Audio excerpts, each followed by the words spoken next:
চাচা কেন ওর মতো সুন্দর একটা মেয়ে বসেছিল না? ফাতেমা পাগলি, না, ওরে ভালোবেসে ফেলে বিয়া করবো ভাবতেছি। ইয়া করবো তোমারে। আপনি যদি একটু আলাপ করাই দিতেন। আমি বাপ হইয়া মেয়ের সাথে পরিচয় করে দেবো? আমার একটা কথা বলি, আমার মেয়ের মাথা খারাপ। ওর বুদ্ধি হওয়ার পর থেকে একটা পুরুষকে এসে ভালোবাসে, সে হলো গিয়া সারফারাজ। ভালোবাসে? ও তো সিনেমার হিরো সারফারাজ। সিনেমার সরফরাজ? হ্যাঁ। আরে আগে বলবেন তো। এই ফাতেমা, আমি সরফরাজ খান, সুপারস্টার, তোমাকে ভালোবাসি, বিয়ে করবে আমাকে? কাট কাট কাট ভাইজান, হচ্ছে না। হচ্ছে না? না, আরে দেখো না, সরফরাজ খান যখন আসে দুনিয়া পুরো হিলে যায়। আমি সরফরাজ খান, তোমাকে ভালোবাসি, বিয়ে করতে চাই। এইভাবে বললে না পালিয়ে যাবে। ইমোশন আনো ভাইজান, ইমোশন আনো ভেতর থেকে। ফাতেমা, আমি সরফরাজ, তোমাকে ভালোবাসি, বিয়ে করবে আমাকে? দারুণ দারুণ দারুণ, সুপার।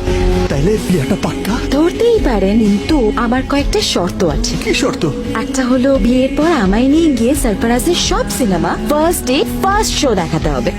আর জীবনে একবার সরফরাজের সঙ্গে আমাকে দেখা করাতে হবে। পারবে? চেষ্টা করবো। জান দিয়ে চেষ্টা করতে হবে। আর সব সময় আমাকে সরফরাজের মতো ভালোবাসতে হবে। ভালোবাসবো মানে? আরে সরফরাজের চাইতে অনেক বেশি বেশি ভালোবাসবো। তাইলে কবুল তো? কবুল। কবুল। কবুল।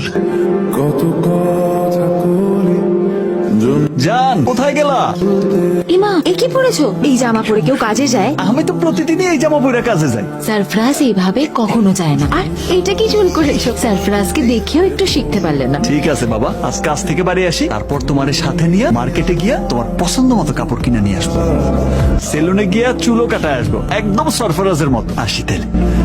এই কি? আবার কি? এইভাবে কেউ বেরিয়েছে? তুমি না কিচ্ছু জানো না। সরফরাজ কাজে যাওয়ার সময় বউকে এমন করে জড়িয়ে ধরে, তারপর আস্তে আস্তে করে গালে চুমু খায়, তারপর ওরে এমনি করে তুইলা এমনি করে ঘুরতে থাকে।